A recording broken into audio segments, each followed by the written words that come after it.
Hi friends, আমরা আগের ক্লাসে গ্রিন রিভলিউশন সম্বন্ধে পড়াশোনা করেছি। তো আজকে আমাদের নতুন টপিক শুরু করার কথা এবং অবশ্যই আমি নতুন টপিক পড়াবো।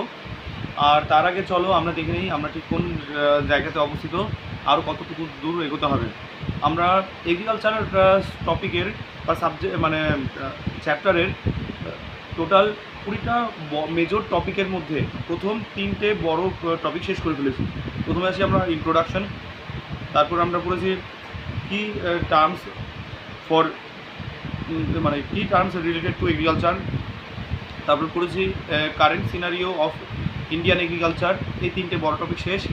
আর এর মধ্যেই এই কারেন্ট সিনারিও অফ ইন্ডিয়ান এগ্রিকালচারের মধ্যে ছিল একটা বড় টপিক, সেটা হচ্ছে কি গ্রিন রিভলিউশন।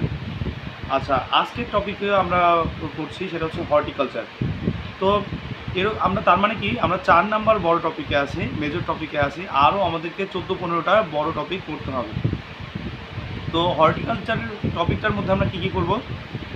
হর্টিকালচার সম্পর্কিত কিছু তথ্য ইনফরমেশন, তারপর গভর্নমেন্ট হর্টিকালচারকে আপগ্রেড করার জন্য একটা স্কিম লাগু করে বা চালু করে বা হচ্ছে কি অ্যাকশন নেয়, সেটার নাম হচ্ছে কি mission for integrated development of horticulture, MIDH, mission for integrated development of horticulture. 2014 থেকে 2015 সালে এই মিশনটি ইনিশিয়েট করা হয়। আচ্ছা, তো এখানে আমরা এই MIDH সম্বন্ধে করব, অ্যাবাউট MIDH, তারপর এই MIDH-এর অবজেক্টিভ কী কী আছে সেগুলো পড়ব।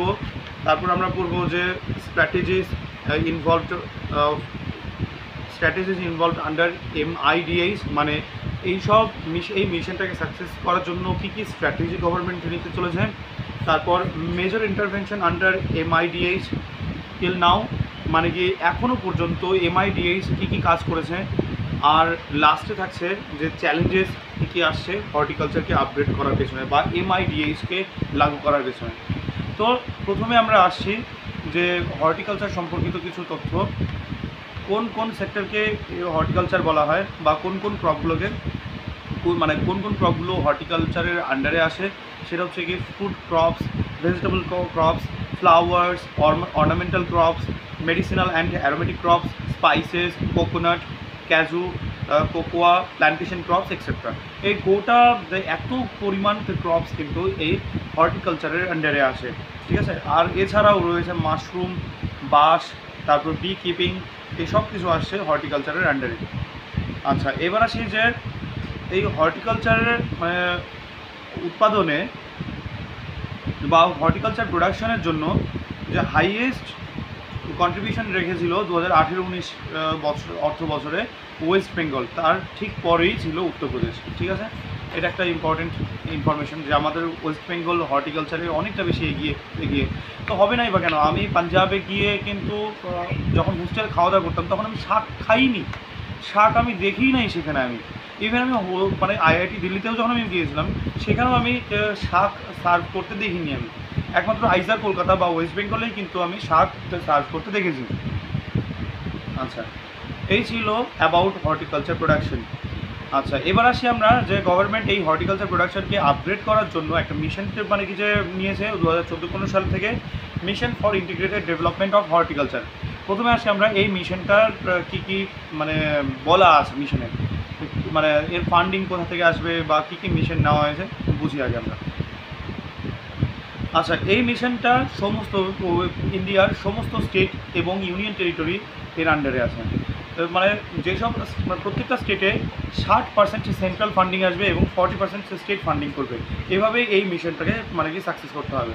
যেগুলো নর্থ ইস্ট রিজিয়নাল যে বা হিলি রিজিয়নাল যে স্টেটগুলো আছে, 7 সিস্টার্স মনে করো ফর এক্সাম্পল, তো সেই সব জায়গাতে 90% ফান্ডিং আসবে সেন্ট্রাল গভর্নমেন্ট থেকে আর 10% ফান্ডিং আসবে স্টেট গভর্নমেন্ট থেকে।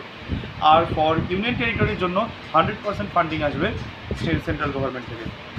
এই মিশনের আন্ডারে 6টা সাব স্কিম আছে, বা মিশন আছে, সাব স্কিম বা সাব মিশন আছে। কী কী?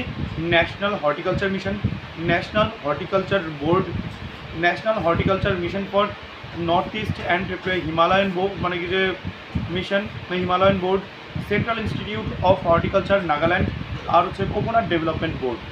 এই 5টা সাব স্কিম বা মিশন এর আন্ডারে আছে।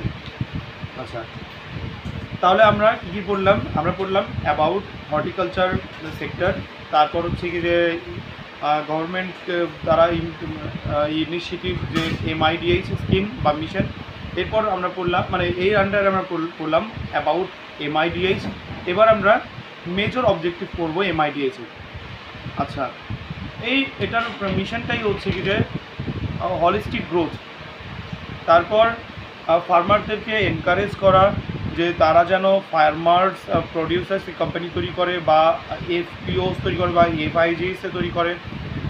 কেন তৈরি করতে হবে? যাতে কিনা স্কেল হয়, মানে কি ভালো স্কেল স্কোপ বা ব্র্যান্ডিং হয় সেই সব হর্টিকালচারাল প্রোডাক্টের।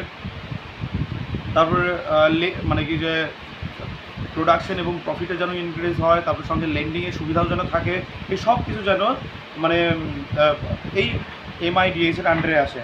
তারপর মডার্ন টেকনোলজি বা মডার্ন সায়েন্সকে আপগ্রেড করানোর জন্য মানে কিছু অ্যাক্টিভিটিস, সঙ্গে স্কিলড এবং আনস্কিলড যারা ইউথ আছে তাদেরকে মানে এমপ্লয়মেন্ট, তাদেরকে এমপ্লয়মেন্ট দেওয়ার জন্য মানে কি যে অবজেক্টিভ রাখা হয়। এবার আসি আমরা যে কী কী স্ট্র্যাটেজি নেওয়া হয়েছে এই মিশনকে সাকসেস করার জন্য। প্রথম আসি যে end to end holistic approach. End to end holistic approach বলতে বোঝায় যে প্রোডাকশন থেকে মার্কেটিং পর্যন্ত পুরোটাই যেন মডার্নাইজ করা হয়।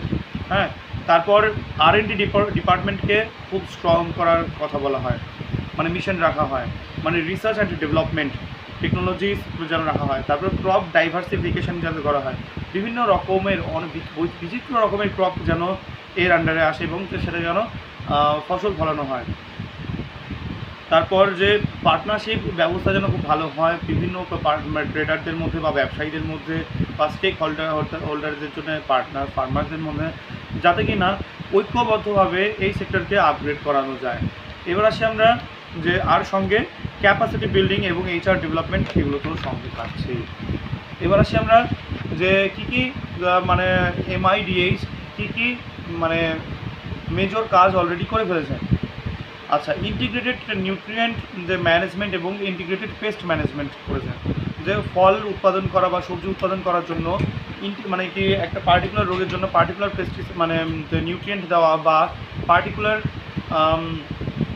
ইনসেক্টের জন্য, হার্মফুল ইনসেক্টের জন্য পার্টিকুলার পেস্ট ম্যানেজমেন্ট করা, এটা নয়, যেন ইন্টিগ্রেটেড এমন কিছু মানে কি দেওয়া হোক যাতে একবারই দেওয়া হোক কিন্তু ওর মধ্যে সমস্ত নিউট্রিশন সমস্ত পেস্টিসাইড থাকে এবং সেটা যেন healthy pesticide and eco friendly pesticide যেন হয়। আচ্ছা, এটা গেল 1 নম্বর কাজ। অনেকটাই কাজ করে ফেলেছে, যদিও 100% সাকসেসফুল নয়।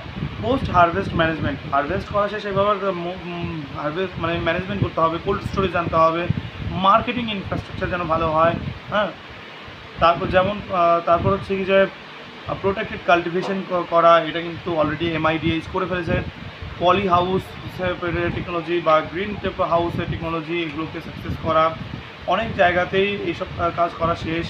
তারপর ফাইন্যান্সিয়াল অ্যাসিস্ট্যান্স দেওয়া, ক্রেডিট ফ্যাসিলিটি রাখা, লেন্ডিং ফ্যাসিলিটি রাখা, সেটা যেন সুদ কম হয়।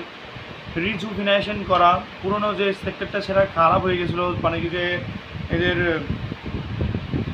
সেক্টরটা বসে গিয়েছিল বা খুব খারাপ অবস্থা, সেগুলোকে রিজুভিনেশন করা, এরিয়া এক্সপ্যান্ড করা, যে ফার্মের এক্সপান্ড করার জন্য বা নার্সারি বানানোর জন্য, টিস্যু কালচার করার জন্য, প্লান্টিং ম্যাটেরিয়ালের জন্য বা সিরিজের জন্য আলাদা করে ফাইন্যান্সিয়াল অ্যাসিস্ট্যান্স দেওয়া, এগুলো কিন্তু অলরেডি দিয়ে ফেলেছে। আচ্ছা, তাহলে কী কী পড়লাম আমরা পড়লাম মানে কি এই হর্টিকালচার সেক্টর নিয়ে কিছু পড়াশোনা করেছি, মানে জাস্ট ব্রিফ ইন্ট্রোডাকশন করা। তারপর গভর্নমেন্টের দ্বারা মানে কি ইনিশিয়েটিভ MIDH স্কিম, সেখানে অ্যাবাউট MIDH পড়েছি, অবজেক্টিভসে পড়েছি, তারপর হচ্ছে কি স্ট্র্যাটেজিস পড়েছি, তারপর স্ট্র্যাটেজির পরে তারপর হচ্ছে যে কী বলে মানে তারপর হচ্ছে যে আর মেজর ইন্টারভেনশন, যেগুলো কাজ অলরেডি করে ফেলেছে। এবার করবো আমরা চ্যালেঞ্জেস ইন দ্য এই হর্টিকালচার সেক্টর। বোঝাই যাচ্ছে মার্কেট ইন্টেলিজেন্স কম, machinery limited, equipment limited, lack of, তারপর হচ্ছে কি কোল্ড স্টোরেজ, আর MSPর অভাব। MSP নেই, যেমন হচ্ছে কি আলু সবজি চাল ডালের যেমন কি মিনিমাম সাপোর্ট প্রাইস হয়, কিন্তু মানে হর্টিকালচারের ক্ষেত্রে মিনিমাম সাপোর্ট কিন্তু প্রাইস কিন্তু এখনও পর্যন্ত সেভাবে লাগু হয়নি। তো এই ছিল হর্টিকালচার সেক্টর সম্বন্ধে আমাদের পড়াশোনা। তো এই আর সঙ্গে সঙ্গে হর্টিকালচার শেষ হয়ে গেল। নেক্সট ক্লাসে আমরা সিড নিয়ে পড়াশোনা করব। ঠিক আছে, অল দ্য বেস্ট, ভালো করে পড়ো, বাই।